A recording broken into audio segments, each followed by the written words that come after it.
Pertumbuhan ekonomi 2023 tak mencapai target dan melambat dibanding tahun lalu. Apakah tahun ini akan jadi tahun yang berat untuk Indonesia? Kita bahas pagi ini bersama dengan Joshua Pardede, Kepala Ekonom Bank Permata. Selamat pagi Pak Joshua. Selamat pagi, Glenis. Iya, sebelumnya kita optimis pertumbuhan ekonomi kita akan melesat begitu, melebihi 5,3 yang sebelumnya jadi target. Tapi dirilis kemarin bahwa kita hanya berada di 5,05%, lebih rendah dibanding 2022. Jadi sebenarnya apa yang menjadi hambatan?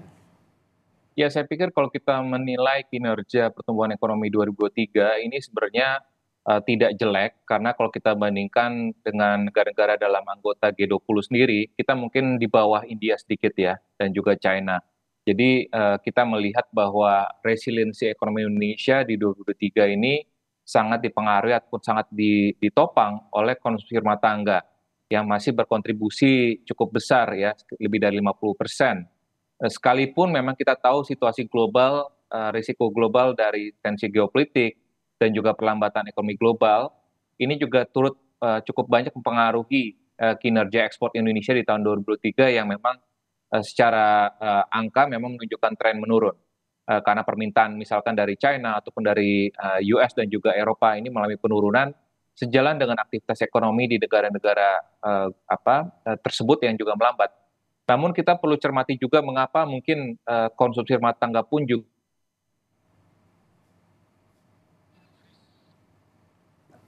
Nampaknya ada gangguan komunikasi kami bersama dengan Bapak Joshua. Kami masih membahas terkait dengan pertumbuhan ekonomi 2023 yang melambat, berada di angka 5,05%, di mana sebelumnya Indonesia tumbuh sekitar 5,3%. Dan memang kalau kita lihat bagaimana PDB kontribusi wilayah untuk kontribusi pertumbuhan ekonomi, Pulau Jawa memang selalu lebih unggul ya. Kita lihat angkanya berada di 57,05%, saudara. Dan ini tumbuh sekitar 5,96%. Namun data pada 2023 menunjukkan ada wilayah lain ya, seperti Sulawesi, Maluku, Papua, ini berada dari Indonesia Timur yang memberikan pertumbuhan ekonomi cukup signifikan. Angkanya adalah 6,37% untuk Pulau Sulawesi, dan untuk Maluku dan Papua berada di angka 6,94%. Angka ini lebih tinggi, saudara, dibandingkan dengan pertumbuhan ekonomi secara keseluruhan pada tahun 2023. Kami coba kembali sapa Bapak Joshua Pardede, Kepala Ekonom Bank Permata. Selamat pagi Pak Joshua. Iya, selamat pagi Glenis. Oke, nampaknya sudah lebih baik sambungan komunikasi kita. Kembali boleh dijelaskan apa yang menjadi analisis Anda terkait dengan melambatnya konsumsi rumah tangga ini? Iya, konsumsi rumah tangga ini melambat, salah satunya adalah dipengaruhi oleh penurunan konsumsi untuk makan minuman, dan ini terindikasi jelas akibat kenaikan inflasi pangan akibat faktor dari El Nino. Jadi memang kita melihat bahwa El Nino ini telah mempengaruhi penurunan produksi pangan, sehingga inflasi pangan terutama beras meningkat, sehingga konsumsi makanan secara umum juga mengalami penurunan, dan itulah menjadi penyebab mengapa konsumsi makanan minuman ini yang berkontribusi paling besar ya terhadap konsumsi rumah tangga ini juga mengalami penurunan. Sehingga itulah yang kita lihat bahwa selain ekspor tadi dari sisi faktor globalnya, lalu juga dari sisi domestiknya, dan kita juga melihat bahwa sekalipun investasi di 2023 ini menunjukkan tren yang meningkat sebenarnya dibandingkan dengan 2022. Ini sekalipun memang ada faktor pemilu di dalamnya, tapi kita melihat bahwa kinerja investasi fixed investment ini masih menunjukkan kinerja yang cukup baik. Oke, kalau kita lihat memang sedari awal pasca pandemi, kita masih dalam proses pemulihan ekonomi pasca pandemi. Indonesia, pemerintah cukup optimistis bisa meningkatkan pertumbuhan ekonomi. Sektor mana saja yang masih bisa dimaksimalkan supaya kita ini tidak terjebak di angka 5%, Pak Joshua?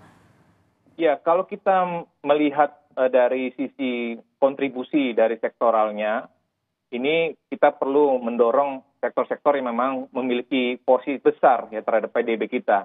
Misalkan manufaktur, pertanian, lalu juga perdagangan dan juga pertambangan dan juga konstruksi. Jadi 5 besar itu adalah sektor-sektor tersebut.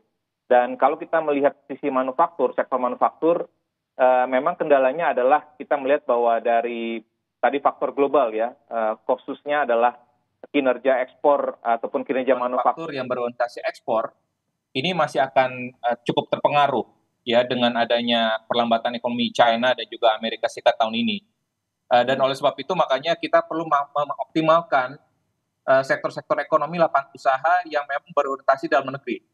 Yang memang kita melihat kita sudah terbukti ya bahwa konsumsi rumah tangga lah yang menjadi penopang untuk resiliensi ekonomi Indonesia di tahun lalu, sehingga perlu kita dorong bagaimana mengoptimalkan sektor-sektor ekonomi yang berorientasi domestik.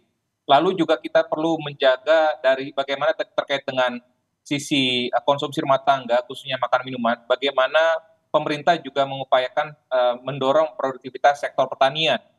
Karena ini sangat vital dan sangat krusial apabila produktivitas dari sektor pertanian ini terus melambat dan sangat dipengaruhi tadi oleh faktor El Nino. Ini dikhawatirkan karena sektor pertanian masih penyumbang terbesar kedua ya setelah manufaktur, sehingga sektor itu yang perlu kita pemerintah perlu dorong juga. Selain itu juga yang perlu saya highlight adalah bagaimana peran besar dari pemerintah ya, karena kalau kita melihat investasi khususnya PMTB itu masih kita perlu didorong dari sisi public investment ataupun investasi publik, khususnya dari sisi bagaimana belanja modal pemerintah, yang dimana kita tahu bahwa di tengah apalagi di tahun politik ini investasi swasta cenderung masih wait and see, sehingga memang investasi pemerintah atau publik ini memiliki peran besar sekali untuk bisa menjaga momentum investasi, sehingga nanti pada akhirnya pertumbuhan ekonomi pun juga bisa kita pertahankan. Tadi juga sudah disampaikan bagaimana pertumbuhan di luar Jawa seperti Kalimantan itu juga ditopang oleh investasi terkait dengan pembangunan IKN, sehingga proyek-proyek strategis nasional, proyek-proyek infrastruktur pemerintah ini juga perlu kita pertahankan momentumnya agar tetap bisa menjaga momentum pertumbuhan di tahun ini. Oke, masih wait and see, tapi di 2024 kita harapkan bisa ada kepastian karena kita bisa lihat siapa pemimpin berikutnya, bagaimana kebijakan ekonominya. Nah, tapi apakah di tahun ini, di 2024, Indonesia bisa mencapai pertumbuhan hingga batas atas target PDB yaitu 5,7%? Saya pikir memang itu sulit untuk dicapai ya, dengan tadi kondisi bahwa China terus melambat, lalu juga US pun juga diperkirakan akan melambat ya, sehingga situasi globalnya ceritanya adalah ekonomi global melambat, tapi ada harapan bahwa dengan kondisi inflasi yang melambat sejalan dengan perlambatan ekonomi tadi, suku bunga Bank Sentral Global pun juga diperkirakan akan mulai diturunkan di tahun ini, sehingga ini diharapkan bisa menjaga momentum pertumbuhan investasi ya, khususnya untuk negara-negara berkembang termasuk Indonesia, khususnya lagi adalah di second half ataupun semester kedua tahun ini. Sehingga kami melihat bahwa untuk pertumbuhan ekonomi di tahun ini berpotensi untuk cenderung stabil ya dibandingkan dengan realisasi tahun lalu, yakni kami perkirakan masih akan berkisar 5 sampai dengan 5,1%.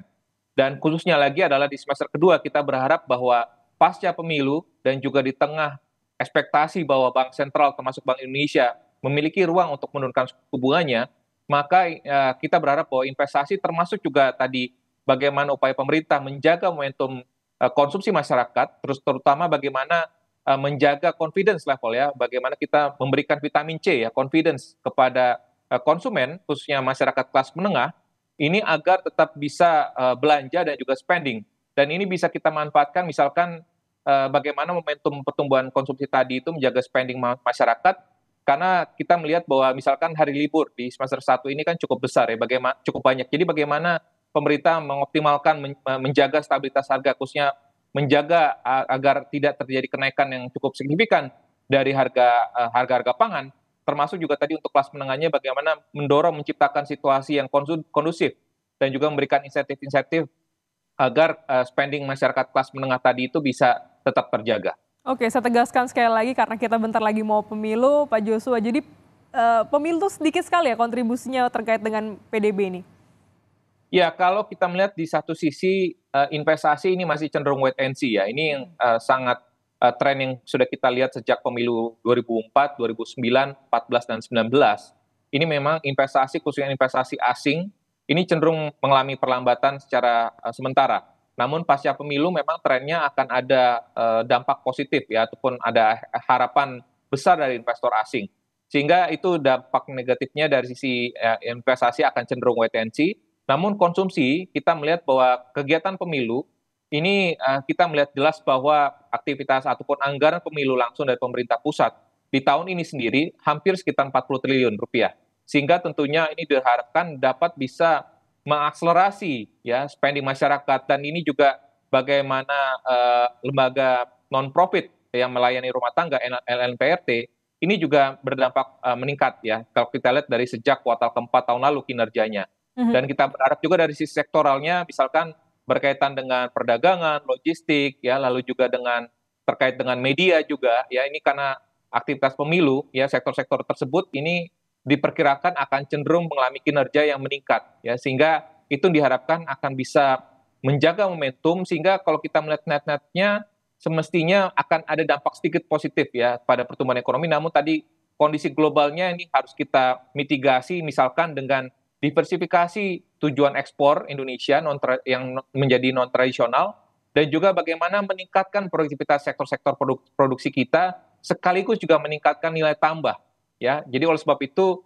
kita melihat bagaimana meningkatkan nilai tambah dari produk pertanian, perikanan, pertambangan ya. Ini juga bagaimana kita bisa mendorong investasi ke arah sektor-sektor padat karya, sehingga harapannya pertumbuhan ekonomi kita akan bisa bertahan dan juga cenderung stabil ya. Kita berharap karena kondisinya proyeksi global sendiri cenderung melambat, sehingga kalau kita bisa bertahan saja stabil, saya pikir ini menunjukkan kinerja ekonomi Indonesia yang cukup baik.